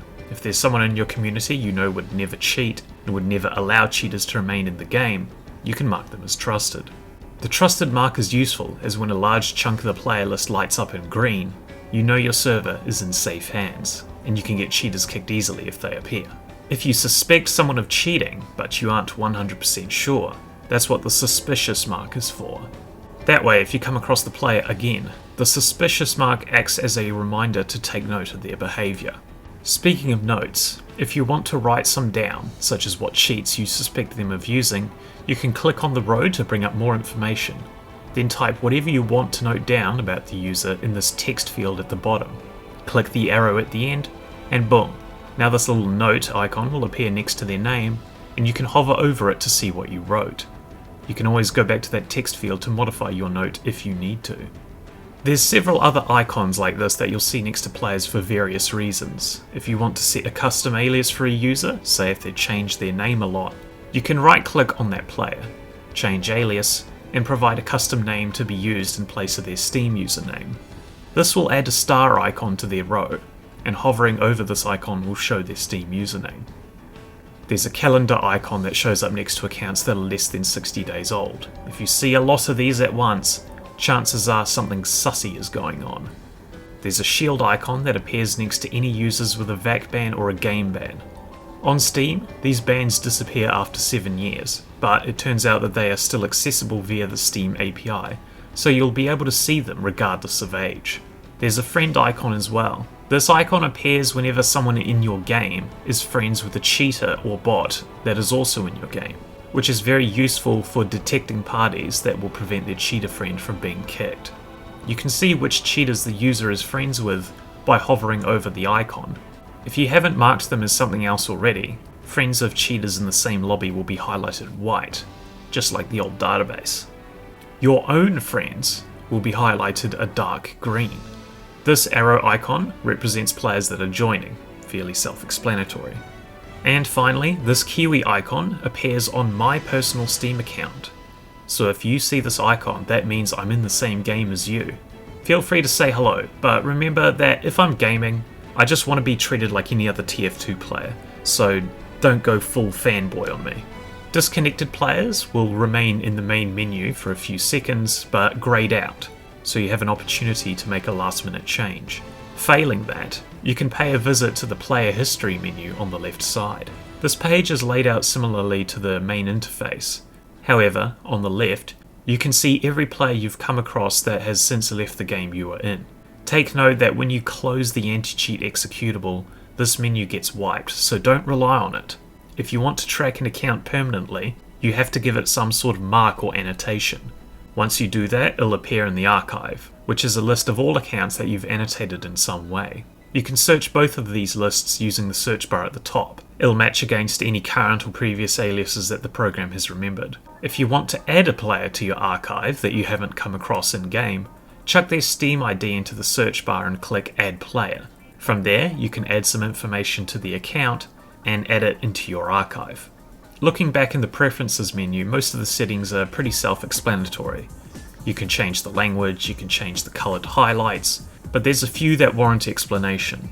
The Rage Kick Bots option spams vote kicks against accounts that you've marked as bots, and when I say spam, I mean spam. It's disabled by default and should only be used when things are really bad. Scrolling down to the bottom, you can change your Steam API key or Archon configuration here if you need to. Presently, some of these settings require a restart once changed. The master base key is here too if you need to change that. If you want to generate a new key, just go through the provisioning process again. The host setting is here for developers in case they're doing some testing locally. The average user should not be touching this. It should always be MegaAntiCheat.com. Finally, there's a friends list retrieval setting. Basically, when a cheater joins, we scan their friends list to facilitate the friend icon we talked about earlier. However, if you're a developer and you need everyone's friends lists for whatever reason, you have the option to enable that behavior here. Again, average users should just leave it on default. That's pretty much all the features you need to worry about at this stage. This is a beta product and things will no doubt be improved as time goes on. So take the time to try it for yourself, and if you feel something's a bit rough, let us know what you'd like to see changed within our Discord server. For now though, what we've implemented should let you build and maintain a pretty comprehensive list of all the cheaters and bots you come across in-game, like your own personal version of the MegaCheaterDatabase that came before. Now that you're enjoying the open beta, what's next for MegaAntiCheat?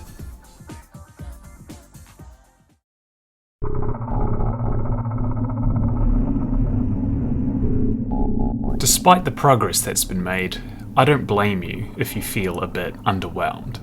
From your point of view, all you've got is the ability to stream demos to some random web server and maintain a personal list of cheaters. The truth is, the cheat detection features and automated vote kicks you're all waiting for are not due until the release of Part 3. We are yet to build all that stuff, but when we do, we'll need something to test it against. That's what all the demo recordings you're sending us are for, testing and validation at scale. We will use the anti-cheat algorithms to build a list of cheaters, and for validation we'll compare our list to your personal lists. Yes, that's right, the users you personally mark as bots or cheaters with MegaAntiCheat will be disclosed to us, as we need your independent opinions to validate our cheat detection methods, especially those that depend on machine learning. We will also be using your personal lists to protect our own systems from manipulation. Let's just say that we've brainstormed some ways to detect bad actors who want to manipulate the anti-cheat. And as we progress through the open beta, some of these ideas are going to be quietly tested in the background. You can think of this as being akin to the CSGO trust factor. We collect data from you guys and figure out who's the most trustworthy, and in return, we use your demos to build a case against the cheaters you come across. I wish I could tell you more, but obscurity is important for these sorts of matters. Whatever we end up doing, if it depends on collecting data from you guys, then I assure you it'll be reflected in changes to our privacy policy, and you'll have an opportunity to review those changes before you agree to them. We will be writing our own cheat detection algorithms and keeping the specifics under wraps for reasons already discussed. However, I think there's a golden opportunity here. Why not let the community contribute their own algorithms to the anti-cheat? If you're a programmer of some sort, keep an eye out for an announcement about a cheat detection algorithm template. Once our demo pipeline can scan for cheaters, we'll put out a template that lets you create and test your own algorithms against your own demo recordings. Once you've got something that you think can detect cheaters reliably, you can give your algorithm to us and we'll do a trial run, evaluating the algorithm's performance and all the data collected via the anti-cheat. The only requirement is that you don't publish it all over your GitHub for cheaters to copy and counter, and that you give us permission to use and modify it for any purpose within the domain of the anti-cheat. What we ultimately implement into the master algorithm that's used for detections is going to be at our discretion and won't be disclosed publicly. This template isn't available yet, so subscribe to be notified when it's available. The beta period will last until the publication of Bot Crisis Part 3. We'll quietly build a repository of evidence shortly before the final video launches, so that when it does launch, there'll be an initial wave of cheaters ready for human review. That will also mark the launch of Interceptor, meaning all the cheaters we convict will be subject to automatic vote kicks. If you have any questions, concerns or issues with the program and need help, you can get it on my Discord server. We have a forum channel where you can discuss anything to do with the anti-cheat. If you're an aspiring programmer, I'd also invite you to participate via issues on the GitHub, or even a pull request if you're feeling adventurous. Keep in mind that GitHub is a platform for programmers, so if you're not familiar with the platform already, your best bet is to stick to the Discord server if you have any issues. Finally, if you discover a security vulnerability, the best place to disclose that is in my Discord DMs, or as an absolute last resort via my channel's business email. And with that, this video is at its end. Thanks for your patience. I know the last Bot Crisis video was a long time ago, but hopefully the features we have implemented will keep you occupied for the time being. It may not seem like you're achieving much more than you would with something like TF2BD, but there's still a lot of work ahead of us, and simply being able to collect real-world data for testing our anti-cheat will give us a huge advantage. There's still a good number of human cheaters out there, so you guys need to keep taking notes while we do our part behind the scenes. Massive thanks to the devs, and of course the sponsor chs.gg, but most of all thank you for watching. This project wouldn't have been able to get this far without your support. We've got a lot of work to do. In the meantime, get out there and keep an eye out for those cheaters. They're not giving up anytime soon, and neither are we. Trick stab him, Mega. Trick stab him.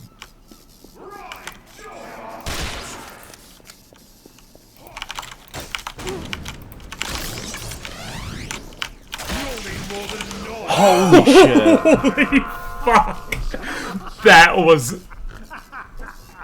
What Shadow play, shadow play. Quick, shadow play. Oh my god.